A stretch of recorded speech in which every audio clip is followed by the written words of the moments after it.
As you are aware, the existence of spaceships doesn't make ground forces obsolete. Sure, interstellar-capable spacecraft is necessary to wage an interstellar war. Spaceships can also obliterate most intranspositions from orbit. You also need them for transporting your warriors to other planets, but spaceships can't do one crucial thing. Conquer, and hold the ground you take. It's just a simple truth that every interstellar army needs its boots on the ground, as humans would say. Now, some might say that all battles are decided from space. Interstellar powers that profess said doctrine tend to focus on maintaining a powerful fleet. They win their planetary battles by overwhelming orbital domination, blasting away any major resistance, to later send much less funded ground forces to mop up the rest. And if they ever encounter any trouble, they just call for another orbital strike. Such powers also tend to put a lot of their resources into their air forces, because waiting a dozen minutes for an orbital strike can lead to the annihilation of your warriors on the ground. The point is, most interstellar powers tend to value their starfleets and air forces over their ground forces. That's how it was for a very long time. Until the humans were found. Found by the stardom of Farachian tribes. Farachians were an avian species. Their evolutionary origins allowed them to dominate the atmospheric battles in their wars, and their technology made their ships extremely maneuverable and deadly. They are, or rather were, a perfect example of an interstellar power that uses space and air superiority over funding ground forces. Their competitive nature made their unification process tricky, to say the least. And even after that, their tribes still compete against one another.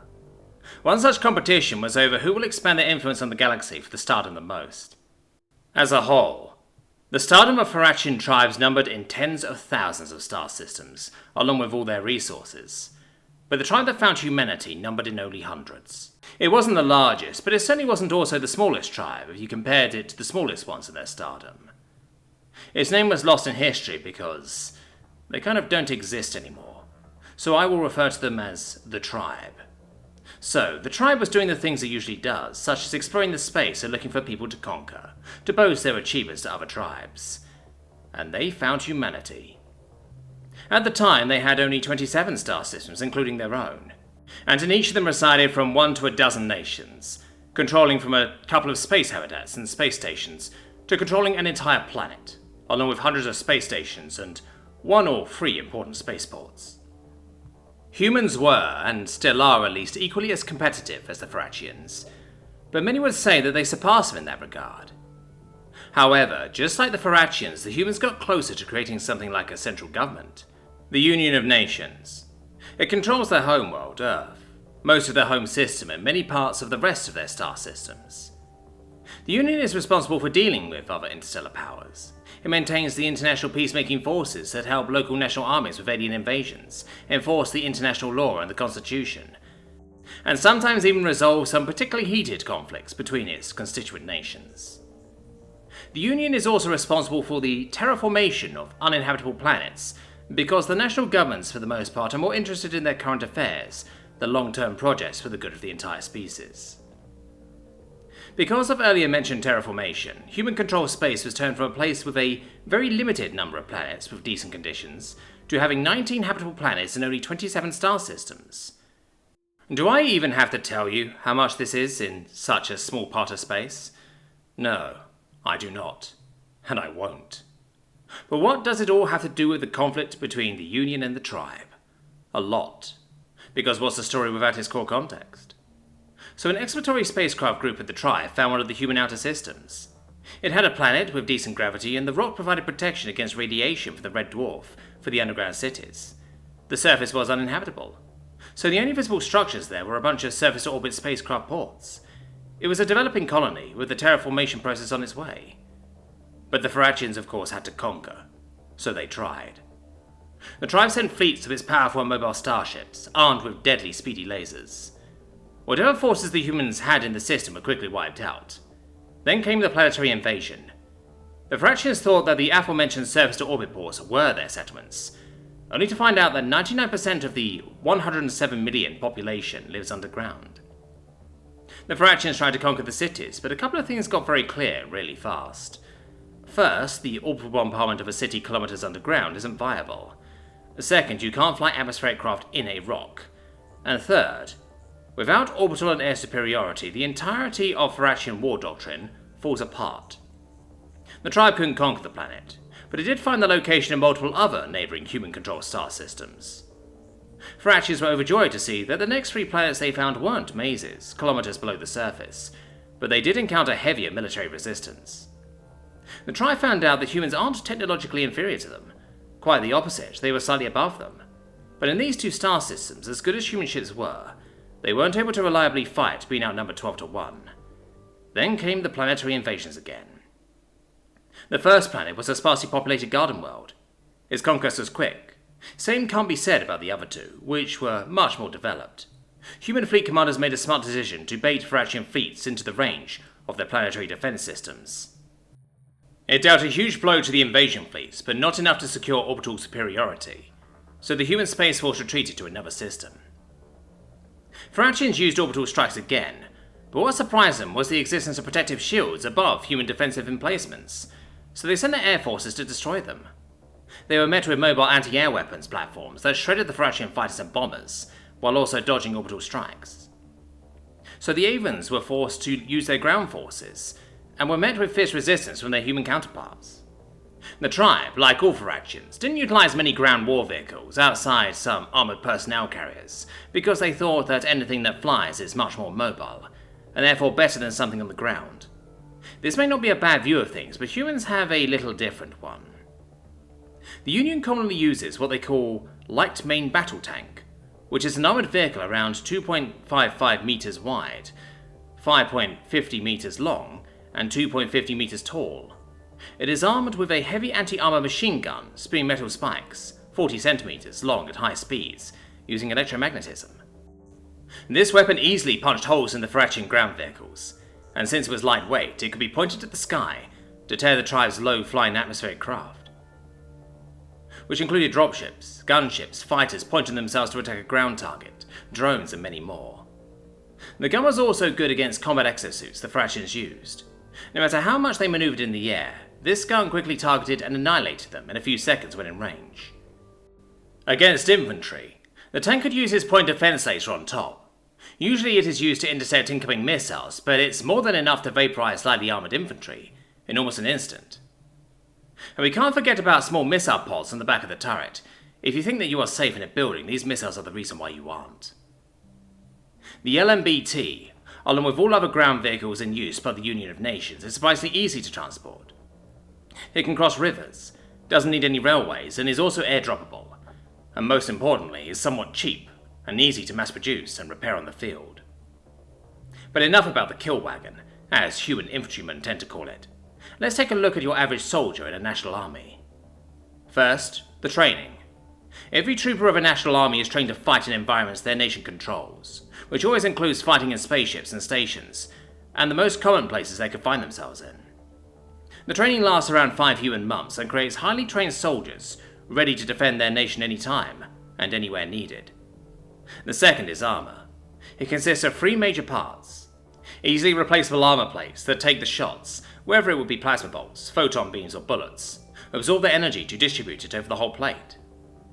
The bodysuit covers everything from the neck down. Its purpose is to protect the soldier against the environment he or she is sent to, from biological and chemical weapons, through shrapnel and toxic gases to radiation. It also transports attacking energy from the affected armor plates and distributes it to others to further decrease the attacking energy the armor plates take. And a fully enclosed helmet.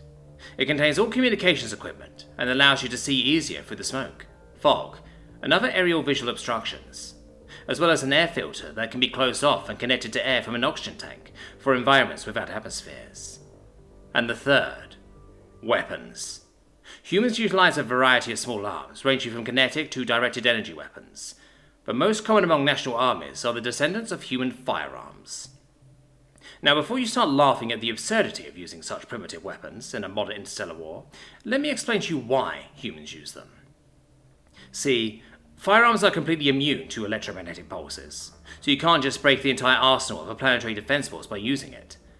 Firearm ammunition also doesn't generate any electric energy signatures, so humans have an easier time hiding their war supply depots.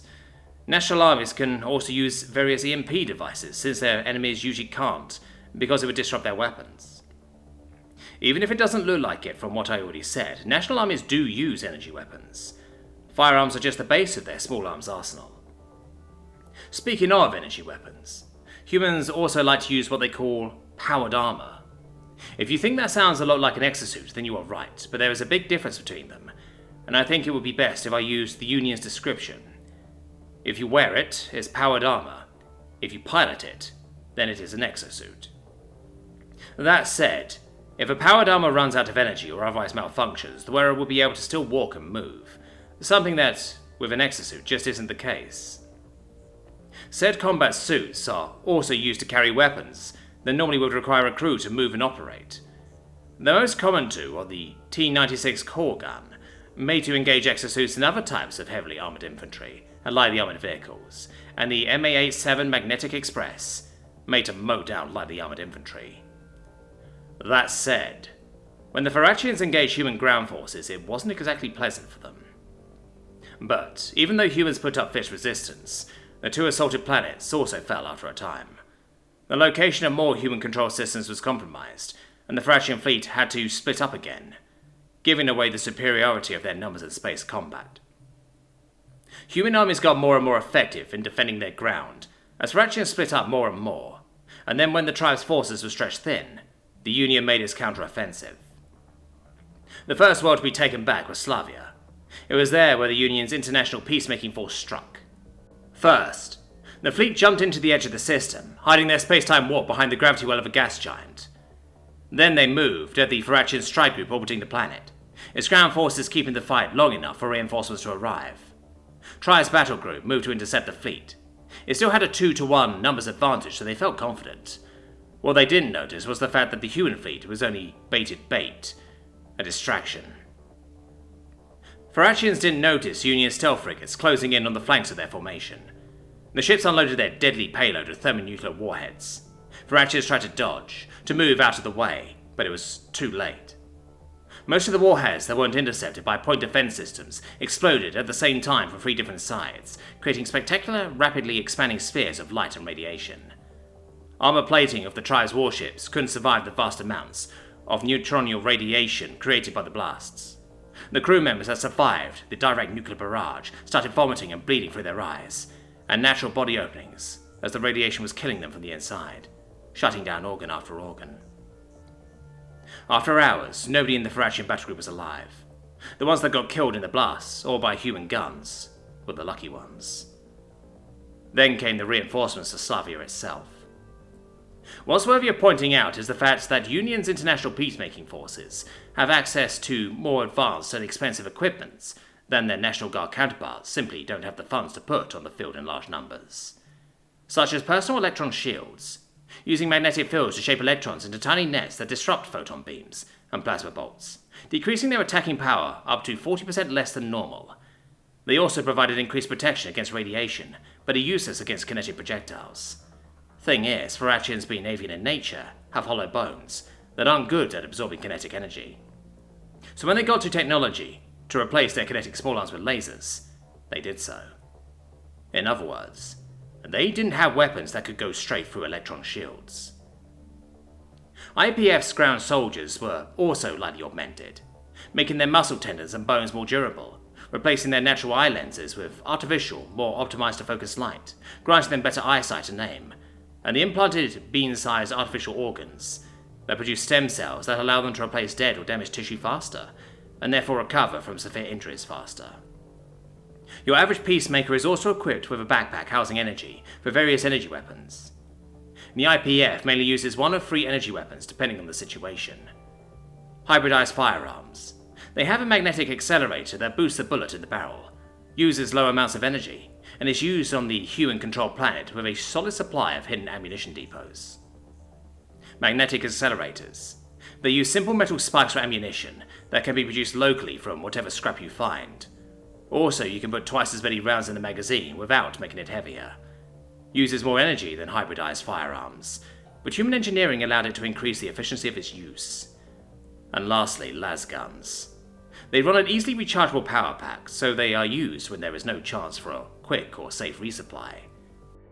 They are used on a large scale when there is not enough metal scrap in the area to produce ammunition from magnetic accelerators, or sometimes used along with them. The point is that Varathian armor isn't very good at protecting against both kinetic and thermal energy simultaneously. Another weakness the humans took advantage of. Now that you know that, you shouldn't be surprised to hear that humans were able to eventually push the avians out of their territory. They took back Slavia, then Avalon, then Semerica and Namerica, then New India and Nasia, world after world, star system after star system. Then, in the system where it all began, when the tribe's fleet was about to be finally destroyed, now only around 14% of its original strength, they were surprised to see that humans allowed them to leave. So they left in the direction of the tribe's core territories, spreading the word of their defeat at the hands of the humans. Eventually this got out and travelled into the territories of other tribes, which kind of broke the myth of Varathian superiority that each tribe always shouted at the species they conquered. The Star Queen of the Varathian tribes decided that another invasion of human space is necessary to stop this harmful rumour, from motivating conquered races to getting their hopes up and revolting. But Stardom wasn't the first to attack. During all of that, humans were planning for years as the information about their victory spread, and created a plan to shake up the stability of the Varathians. Apparently on a couple of the tribe's ships that were allowed to leave human space, had some sort of FTL transporters attached that allowed the Union to find out about the exact location of the Varathian capital world, and they moved with the execution of their plan. Somehow, they managed to create a wormhole for which they sent half of their now numbering thousands of ships of various sizes fleet. They quickly cut the whole system away, and then they sent their elite special forces to quietly assassinate the Star Queen, along with her entire bloodline, and then left a message written in royal blood. We, the tribe, will take our righteous place as leaders of the stardom of Varathian tribes, accept our authority or face our might. And then left after a fake invasion of the planet. The tribe was first to react, but then when other tribes got the chance to investigate, well, let's just say that they weren't satisfied. It all just seemed like the tribe tried to use the catastrophic event as the invasion of Stardom's capital to kill the Star Queen and take control. The last time that happened, other tribes were most definitely not treated as equals to the dominant tribe's citizens. So, the tribe was quickly partitioned and its people assimilated to other tribes, killed or forced to flee. Later, species conquered by the Varathians started to resist their occupants, and humans silently supported them. As time went by, the rest of the Varathian tribes were either forced to let go of their expansionist ways, or simply fell apart under the pressure. The fact that after the Star Queen's death, Varathians argued with each other about who was supposed to replace her didn't help either. And as the tribes lost their influence and new powers started to emerge, humans expanded, made alliances and trade agreements, and helped others in their ways. And here we are now. It's almost unbelievable to think that all of that started because humans put more attention to their ground forces.